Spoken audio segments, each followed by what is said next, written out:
Hey all, இன்னைக்கு வீடியோவில் ஒரு 2 in 1 ரெசிபி பார்க்கலாம். அழகுக்கு அழகு சேர்க்குற மாதிரி இது டேஸ்ட்டுக்கு டேஸ்ட் சேர்க்குற ஒரு ultimate gulab jamun custard recipe. எப்போவுமே அதே சேம் குலாப் ஜாமுன் போர் அடிக்குதுன்னா இந்த குலாப் ஜாமுன் கஸ்டர்டை செஞ்சு பாருங்கள், அடிக்ஷன் கன்ஃபார்ம். அதுக்கு நம்ம ஃபஸ்ட்டு குலாப் ஜாமுன் செய்யணும். கிராக் இல்லாமல் எந்த பிராண்ட் மாவுனாலும் பரவாயில்ல, நான் சொல்கிற முக்கியமான டிப்ஸை ஃபாலோ பண்ணுங்கள். பெர்ஃபெக்டான குலாப் ஜாமுன் ரெடி. ஃபஸ்ட்டு குலாப் ஜாமுன் மிக்ஸ் மாவை வந்து பேக்கெட்டில் இருந்து நம்ம பவுலில் கொட்டிக்கலாம். கட்டி இன்னும் இல்லாத மாதிரி நம்ம உடச்சி விட்டுக்கலாம். கை வச்சு ஒரு தடவை நல்லா மிக்ஸ் பண்ணிவிட்டு 1 ஸ்பூன் நெய் விட்டு ஒரு வாட்டி மிக்ஸ் பண்ணிடலாம். கொஞ்சம் கொஞ்சமாக தண்ணி தெளித்து பசைஞ்சுக்கணும். ஃபஸ்ட்டே புட்டு மாவு போல் தான் இருக்கும். அடுத்தடுத்து தண்ணி தெளித்து பசைகிறப்போ எல்லா மாவும் சேர்ந்து வந்துடும். ரொம்ப ஃபோர்ஸ் பண்ணாமல் லைட்டாக அழுத்தம் கொடுத்து பசைஞ்சுக்கலாம். மாவு ரெடியான பிறகு இது மேலே 1 ஸ்பூன் நெய் விட்டு லைட்டாக அப்படி பரட்டி வச்சுக்கலாம். அப்போ தான் வந்து ரொம்ப ரஃப் ஆகாமல் இருக்கும்.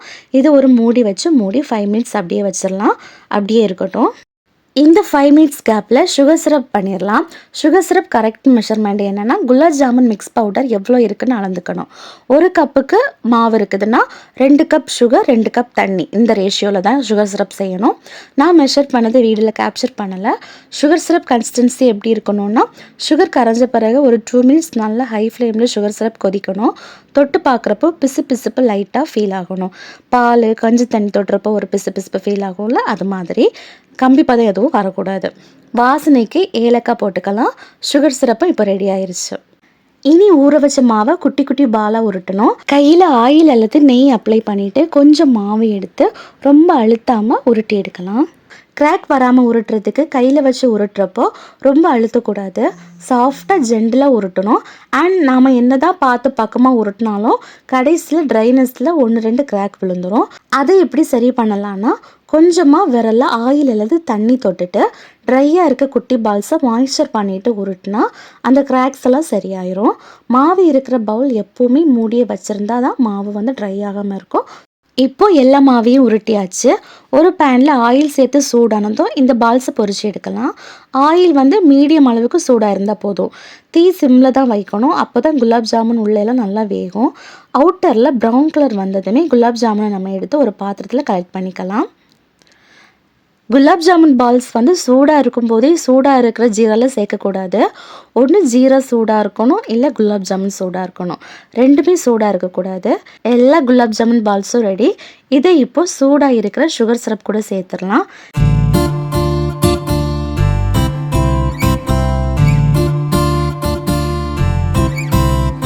எல்லாம் ஓரளவுக்கு மிக்ஸ் பண்ணி விட்டுடலாம்.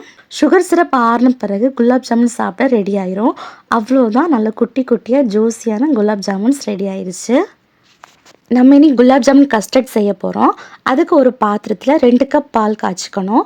பால் கொதிச்சது இது கூட ஒரு பவுலில் 2 ஸ்பூன் கஸ்டர்ட் பவுடர் 2 ஸ்பூன் பால் கூட சேர்த்து மிக்ஸ் பண்ணி சூடான பாலில் சேர்த்து மிக்ஸ் பண்ணிடணும். அடியில் கொஞ்சம் பிடிக்கிற மாதிரி இருக்கும், ஸோ கைவிடாமல் மிக்ஸ் பண்ணிக்கிட்டே இருங்க. இது கூட 1/4 கப் சுகர் சேர்த்துக்கலாம். நல்லா மிக்ஸ் பண்ணிவிட்டு ஸ்டவ் ஆஃப் பண்ணிடலாம். இப்போது கஸ்டர்டும் ரெடி ஆயிடுச்சு. இங்கே குலாப் ஜாமுனும் ரெடி ஆயிடுச்சு. பார்க்கவே குட்டி குட்டியாக அழகாக இருக்குல்ல, எடுத்து காட்டுறேன். ஜீரா நல்லா அப்சர்வ் ஆகிருக்கு. பார்த்தீங்களா, நல்லா சாஃப்டாக ஜீரா சொட்ட குலாப் ஜாமுன் இருக்குது. இதை வெட்டி காட்டுறேன்.